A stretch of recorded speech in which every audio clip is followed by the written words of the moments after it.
saw Cuevas Yep. is back into the mix here. How does that come about, and where does he fit in with this group here?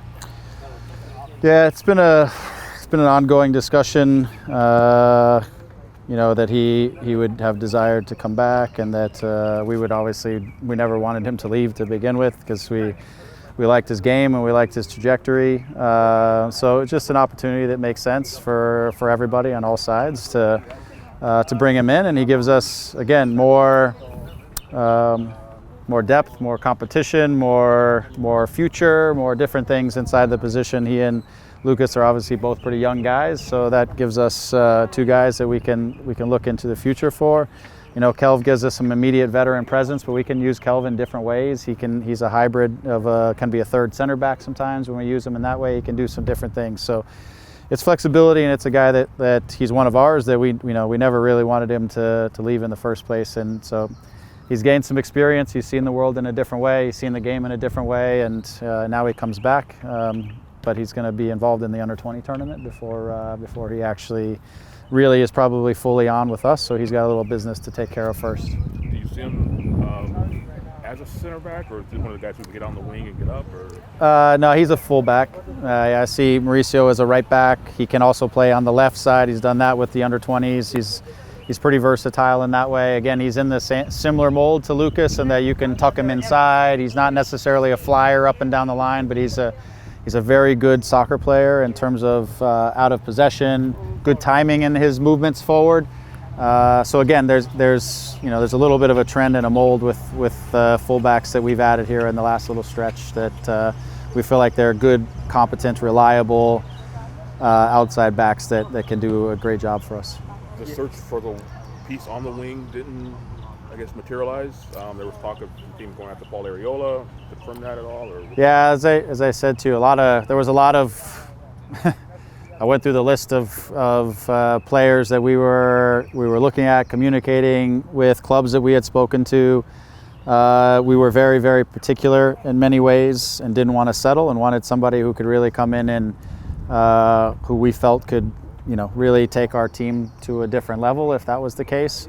And if we couldn't, then we would remain disciplined in the project. And so we looked, like I said, at a number of guys, and for varying reasons with each guy, this window is challenging because everybody's under contract right now. Very few guys are without contract. So then you have to work with clubs. You have to sometimes pay transfer fees. Then you have to pay a salary to a player who you want to come here to be a starter or to be a guy who's really trying to take us to another level. In the winter window, it can be challenging in that capacity, and so a lot of the guys that we talk to, without there's not one person who wasn't under some sort of situation that became very difficult to achieve what we wanted to. So we have some resources. We'll continue to grow. Our team is getting Javier healthy for the last two games, getting Douglas back into the mix, getting our two fullbacks back into the group. We are, getting healthier, and we're getting. I think we're continuing to get better as a group, and so we keep our money, and we see where we are as we continue to progress towards the summer, and maybe we even make a more specific move that is beneficial for the group in the summer if the right thing happens. That move would have to be before the window opens. No, that move would have to be internal now. Okay. Yeah, so it would be internal, but. What happens in the summer is there's so much movement with players coming in from the outside. It also can free up players on the inside. So it's just, the winter windows are sometimes challenging, especially once it closes in January in Europe, because teams can't replace the guys that you take from them. So look, we think we're in a position now to keep progressing our group and maybe even make a more pointed decision here in the summer. Yeah, and with the addition of Cuevas, you guys have young defenders now. It looks like you're building a back line for the future. Yeah, we as we build the roster, it's very intentional that we have a group of players that we feel are going to help us lead us to a lot of success in the short term. But we also have those players who think we can help us in the short term that will give us core stability in the long term. We also believe we have value in our roster. So as you saw with Julian and Ravelison last year, we have players that as they continue to grow in their game, maybe options for them outside of the league come, which then allows you also to reinvest in your team. So we're creating a process now where we can where we have assets, we have depth, we have quality, and we have longevity both in our group, which gives us, from window to window some flexibility to keep trying to improve instead of keep reacting from window to window. So we feel like we've been very disciplined in our roster development here over the last year and a half, 2 years, and so we're gonna make sure we stick with it and be smart about it. So the guys we've got have been very influential and are proving that they are going to really help our team. Your thoughts on Orlando City?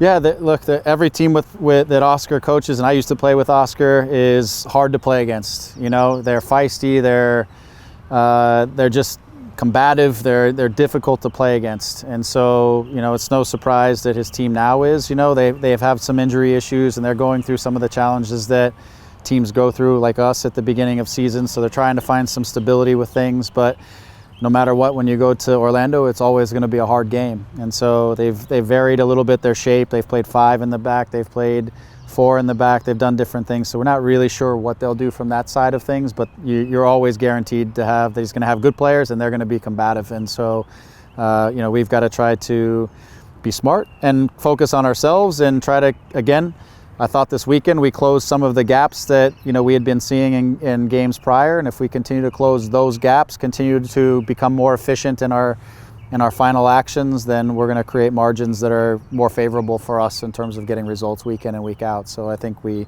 made a good step forward for sure this weekend, but I think the last 2 weekends have been better in terms of our overall performances. What's it kind of been like game planning this week, knowing Ricky Puig won't step on the field? Yeah, it's just the next guy up. It's we fill in with the player that we think in terms of our game plan and the way we want to approach this game, that's going to give us the best chance at the start to get off to a good start and to try to get ahead of the game. And so it is. I mean, you miss Ricky because he's obviously a dynamic and outstanding player, and a lot of things will go through him through the course of the game. But we'll bring somebody in who will give us their version of what we need on the course of the day, and the group needs to go out and perform. Yeah, my final question. I mean, Efrain Alvarez last couple games hasn't gotten much playing time. Yeah. What does he need to do to get back onto the field and actually get quality minutes? Yeah, you just keep working. Keep working for Efra. It's he's been putting in a lot of work off the field, on the field. It's to stay resilient in the moments when things aren't so clear for you, and keep fighting on and keep working on the things that he needs to do. And this last week was a challenging one because he missed most of the week because he was off with Mexico, and with Douglas back into the mix and with Memo, you have a couple guys who are similar in what they do. And I needed on the bench to fill some other spots just in case, the game went one way or another. So it was more of a fact that he was away for a week and other guys had prepared the game plan, and we had some options that could do similar things on the weekend. But he's a guy that needs to continue to grow and develop and be influential on the field and keep fighting for his minutes and proving his talent and all those things, and it'll come back around for him. He just needs to keep working. Douglas came on for a short period. I think he created 3 chances, whatever. Came on to loud boos from the crowd, though. And do you think he's finally reached a point where he has his role, that you can see him going forward as a positive influence on the group?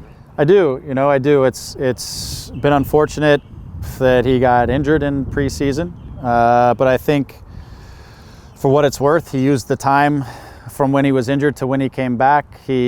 Like I said, he dropped weight. He's lean. I see him sprinting and training more so than I've seen in the year he's been here, year and change that he's been here. He's more dynamic. He's sharper. And then he came back and made a silly mistake, and that lost some momentum that he was picking up on the comeback. And I think, maybe in that he lost a little bit of trust of some people, whether it's fans or whatever. But he's been around the block a time or two, so he knows that just got to get out there and perform. He came on the field. He had a great impact inside of the game. I thought he put in a good shift work-wise.